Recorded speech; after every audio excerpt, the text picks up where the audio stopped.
آج کی ویڈیو میں بات کریں گے لنگوسٹک ڈٹرمنزم اور لنگوسٹک ریلیٹیویٹی پر۔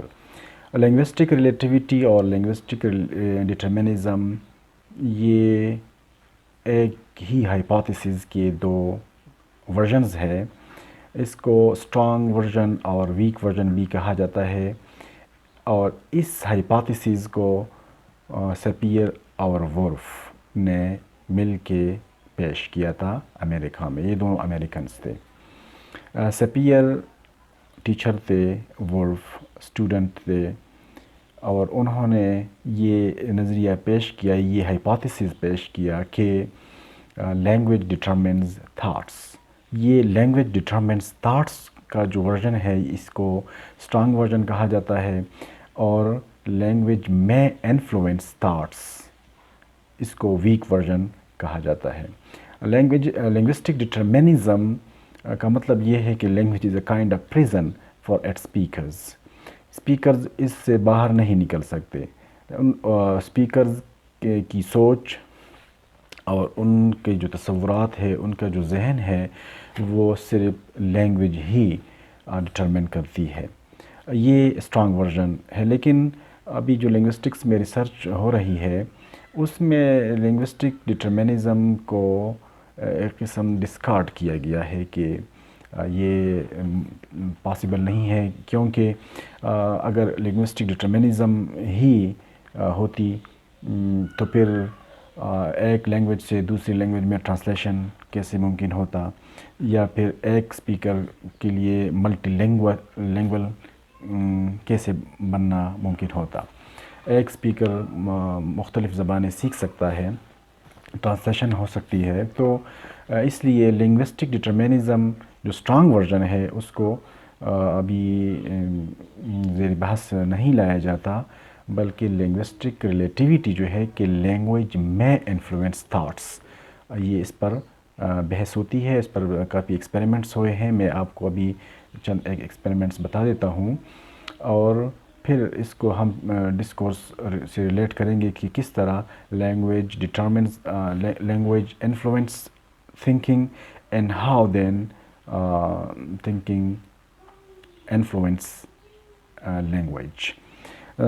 اس کو اگر ہم ٹریس بیک کر لیں تو اس کو جوڑا جاتا ہے ہمبولڈٹ سے، جو جرمن رومانٹسسٹ تھے، اور اس وقت اس نے یہ نظریہ پیش کیا تھا کہ language, every language has its own world view.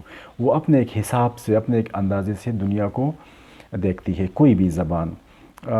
لہٰذا اس کی سوچ کو پولیٹیسائز کیا گیا 19ویں صدی میں یورپ میں، کہ بعض لینگویج کا ورلڈ ویو جو ہے وہ اچھا ہوتا ہے بعضوں سے، لہٰذا جو کمزور لوگ تھے ان کی زبانوں کو دبائے جانے کی کوشش کی گئی، کیونکہ ان کا ورلڈ ویو جو ہے وہ کمزور تھا، اور جو ڈومیننٹ اور پاورفل لوگ تھے ان کا ورلڈ ویو ظاہر بات ہے کہ وہ طاقتور تھا۔ اس لیے انہوں نے یہ نعرہ لگایا، اور یہ نعرہ اس وقت لگانا بہت ہی عام سی بات تھی، اور اس پر فخر کیا جاتا تھا کہ ون نیشن ون لینگویج۔ اور یہ ون نیشن ون لینگویج کا جو نعرہ ہے یہ امریکہ میں بھی لگایا جاتا ہے۔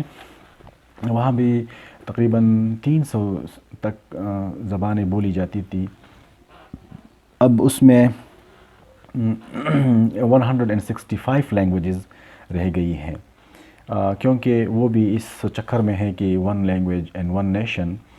اور پھر جب ون نیشن کی بات ہو تو وہ نیشن ہوگا جو رولنگ نیشن ہو، جو رولنگ کلاس ہو، انہی کی زبان جو ہے وہ پھر اسٹینڈرڈ بھی ہو جاتی ہے، اور ان کا ورلڈ ویو بھی اچھا ہوتا ہے، اور جو کمزور لوگوں کی زبان ہوتی ہے وہ پس پشت اور پس منظر میں چلی جاتی ہے۔ لہٰذا لنگوسٹک ڈٹرمنزم اور لنگوسٹک ریلیٹیویٹی کا تعلق ہے پولیٹکس سے بھی۔ ڈسکورس انالیسز ہم عموماً ڈسکس کرتے ہیں، تو ڈسکورس انالیسز میں بھی لنگوسٹک یونٹس اور لنگوسٹک فیچرز پر بحث کی جاتی ہے۔ پھر کریٹیکل ڈسکورس انالیسز میں ہم نے یہ بات کہی تھی کہ لنگوسٹک لنگوسٹک یونٹس یعنی جو لینگویج ہے، اس کی لیگزیمز ہے، اس کے گرامیٹیکل سٹرکچر ہے، وہ کس طرح انہی یونٹس کو اکٹھا کیا گیا، انہی یونٹس کو چنا گیا، اور اس کے علاوہ جو دوسرے یونٹس تھے، جو دوسرے لنگوسٹک فیچرز تھے، ان کو چھوڑ دیا گیا، کیوں اور یہ سب کچھ کیسے ہوا. تو کریٹیکل ڈسکورس انالیسس میں پھر ہاؤ اینڈ وائی پر بحث ہوتی. بہرحال لنگوسٹک ڈٹرمنزم تو یہ ہے کہ language determines your thoughts and you can not get out of your language, you can not think outside your language. Language is a kind of prison for you. لیکن پھر اس لیے درخور اعتنا نہیں سمجھا گیا کہ اس جو ایکسپیریمنٹس تھی اور جو شواہد تھے وہ اس کے برعکس آ رہے تھے. لنگوسٹک ریلیٹیوٹی یہ ہے کہ لینگویج میں انفلوئنس یور تھاٹس. تو لیگزیکل لیول پہ جو سیپیر اور وولف جو تھے، انہوں نے انیوٹ لینگویج سے مثالیں لی. انیوٹ لینگویج جو ہے اسکیموز کی لینگویج ہے، جو کینیڈا میں اور گرین لینڈ میں رہتے ہیں.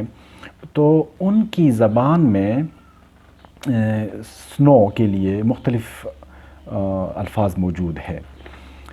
جیسے جو برف ہوا میں ہو، ابھی گر رہی ہو، ابھی گری نہ ہو، تو اس کے لیے ایک لفظ ہے کانر. کیوں ANIR. اور جو زمین پر پڑی ہو اس کے لیے اپون APUN اپون لفظ ہے. اگر سوچا جائے تو ہمارے پشتو میں بھی دو لفظ موجود ہے، ایک کو واورا کہتے ہیں اور ایک کو گلا گرے کہتے ہیں. گلا گرے کا نام بھی استعمال ہوتا ہے. گلا گرے اس برف کو کہتے ہیں کہ جو ابھی زمین جو بہت ہلکی برف ہو، جو برف مین برف جو ہو، اس سے پہلے ہلکی برف شروع ہو جاتی ہے اور زمین پر پڑتے ہی وہ پگھل جاتی ہے، تو اس کو گلا گرے کہتے ہیں. تو لیگزیکل لیول پہ سیپیر اور وولف نے اس سے یہ نتیجہ اخذ کیا کہ انیوٹ لینگویج سپیکرز کا جو ورلڈ ویو ہے وہ مختلف ہے. وہ اپنے ایک اندازے سے اس کو دیکھتے ہیں، اس لیے وہ اپنے ان لفظوں میں قید ہے، وہ اس سے باہر نہیں نکل سکتے. لیکن پھر بعد میں اس پر تجربات ہوئے اور ایسے الفاظ انگلش سے لیے گئے. خاص کر اسٹیون پنکر نے اس نظریے کو جو ہے رد کیا ہے، اور وہ کہتے ہیں کہ اس کا مطلب یہ نہیں ہے کہ انیوٹ سپیکرز کی زبان میں یہ الفاظ موجود ہے تو وہ اس کو ایک اندازے اور ایک اینگل سے دیکھتے ہیں، اور انہی تصورات کو، کانسیپٹس کو یا برف کو جو ہے وہ انگلش سپیکرز نہیں سمجھ سکتے یا نہیں دیکھ پاتے. یہ ایسی بات نہیں ہے. اور پھر اس نے انگلش میں سے بہت ساری ایسی مثالیں دی ہیں اور الفاظ دیے ہیں کہ جن سے یہ نظریہ جو ہے، یہ ہائپوتھیسس جو ہے، یہ غلط ثابت ہوتا ہے. اس کے علاوہ کلر ٹرمز جو ہے اس پر بھی انہوں نے تحقیق کی ہے. پرٹیکولرلی ایلینر راؤچ ایک نام ہے، ایلینر راؤچ 1973 میں. تو اس نے ایک زبان لی ہے ڈینی لینگویج، جس میں کلر کے لیے صرف دو لفظ ہے، بلیک اینڈ وائٹ. یہ لوگ جو ہیں ڈینی سپیکرز جو ہے، یہ نیو گنی میں ہیں. ڈارک اور لائٹ کلر کے لیے یہ لفظ مستعمل ہے. تو اس نے ایکسپیریمنٹ کیا ہے اور اس نے یہ بات اخذ کی ہے کہ اگرچہ ان لوگوں کی زبان میں یہی دو لفظ موجود ہے کلرز کے لیے، لیکن وہ پھر بھی کلرز کو سمجھتے ہیں، وہ دیکھتے ہیں اس کو. اس لیے اس کا یہ جو لنگوسٹک ڈٹرمنزم کا جو ہائپوتھیسز ہے، یہ غلط ہے. اسی طرح ایک دوسرا ایکسپیریمنٹ ہوا ہے 2004 میں، رابرسن نے کیا ہے اور اس کے ساتھ دوسرے ساتھی ہیں. یہ نیمیبیا میں یہ ایکسپیریمنٹ کیا گیا ہے. ایک ہمبا ٹرائب ہے، ان لوگوں پر، بچوں پر. اس زبان میں کلرز کے لیے 5 لفظ موجود ہیں، انگلش میں 22 لفظ ہے. دونوں انگلش اور ہمبا بچوں کو لیا گیا ہے اور ان پہ کلر دکھائے گئے ہیں کہ ان میں سے پک کر لے. تو دونوں بچے جو ہے وہ ان لفظوں میں غلطی کر جاتے ہیں جو الفاظ ان کی زبان میں شامل نہیں ہوتے. وقت کے ساتھ ساتھ پھر جب وہ لفظ سیکھ جاتے ہیں تو وہ کلر کی پہچان بھی کر لیتے ہیں. تو اس سے یہ نتیجہ اخذ کیا جاتا ہے کہ لینگویج میں انفلوئنس یور تھاٹس، یعنی جب لفظ آ جاتے ہیں تو پھر آپ کو اس چیز کی بھی پہچان ہو جاتی ہے. اسی طرح ڈائریکشنل لیول پہ، اس سے پہلے ہم نے کلر ٹرمز کی مثال لی، اس سے پہلے ہم نے لیگزیم کی مثال لی تھی برف والی. اب ڈائریکشنل لیول پہ جو مینڈرن لینگویج ہے، چائنیز مینڈرن لینگویج، وہ ٹائم کو اپ اور ڈاؤن یعنی ورٹیکل اینگل سے دیکھتے ہیں، جبکہ انگلش میں جو ہے وہ ہاریزنٹل لیول سے دیکھتے ہیں. مثلاً یہ کہتے ہیں کہ آگے کی طرف دیکھو، اردو میں آگے کی طرف دیکھو، آگے آگے دیکھیے ہوتا ہے کیا، ابتدائی خیر ہوتا ہے کیا. تو آگے مطلب یہ ہاریزنٹل ہے، اس طرح ہے. جب آپ کسی واقعے کی طرف اشارہ کرتے ہیں تو آپ اردو میں بھی کہتے ہیں کہ جب ہم پچھلے واقعات پر نظر ڈالتے ہیں، یا جب ہم آگے فیوچر کی طرف دیکھتے ہیں، when we look forward, when we look back, forward and back، آگے پیچھے، مخکی رستو ان پشتو. ان 3 زبانوں میں ہم ٹائم کو جو ہے وہ اس ہارزنٹل لیول پہ دیکھتے ہیں. لیکن مینڈرن لینگویج میں وہ اپ اینڈ ڈاؤن کی نظر سے دیکھتے ہیں. تو اس پر بھی مطلب جب اب وہ پچھلے واقعات کی طرف اشارہ کرتے ہیں تو وہ اس طرح نہیں کہ گزشتہ پیچھے، پیچھے ہم جب دیکھتے ہیں، لیکن وہ کہتے ہیں کہ جب ہم اوپر دیکھتے ہیں. یا جب فیوچر کی طرف اشارہ کرتے ہیں تو وہ اس طرح نہیں کہتے کہ ہم جب آگے کی طرف دیکھتے ہیں، بلکہ اس طرح کہتے ہیں کہ جب ہم نیچے کی طرف دیکھتے ہیں. تو وہ ڈائریکشن کو اپ اینڈ ڈاؤن کے اینگل سے دیکھتے ہیں. لہٰذا اس پر بھی تجربہ کیا گیا. تو مینڈرن اسپیکرز کو مشکلات آتی تھی جب ان کو اس جملوں کی تفہیم کے لیے کہا جاتا تھا اور اس میں انگلش والے کانسیپٹ کو یوز کیا جاتا تھا، یعنی پیچھے اور آگے والے. اس کانسیپٹ کو جب ان پر آزمایا گیا تو ان کو سمجھنے میں مشکل پیش آتی تھی. تو اس سے بھی یہ نتیجہ اخذ کیا گیا کہ لینگویج میں انفلوئنس تھاٹس. اس کے علاوہ اور بھی بہت سارے تجربات کیے گئے ہیں کہ لینگویج میں انفلوئنس تھاٹس. تو لینگویج ڈٹرمنزم کہ لینگویج سے باہر آپ نہیں نکل سکتے، یہ تو بالکل غلط ریفیوٹ کیا گیا ہے کہ یہ نہیں غلط ہے، اور اس کے لیے انہوں نے ایکسپیریمنٹس کیے ہیں اور شواہد پیش کیے ہیں.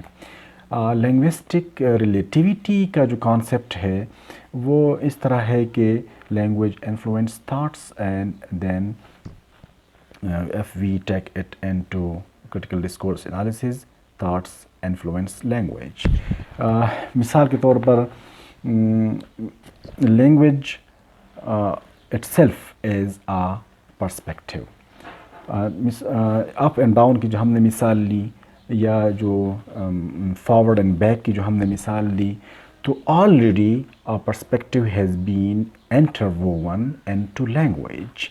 یا آپ یہ کہتے ہیں کہ the time is wasted، آپ نے ٹائم ضائع کیا، تو ضائع کیا یا ٹائم از ویسٹڈ، یہ میٹافوریکل ایکسپریشن ہے، اور اس جملے ہی سے یہ ثابت ہوتا ہے کہ اس میں پرسپیکٹیو شامل ہے.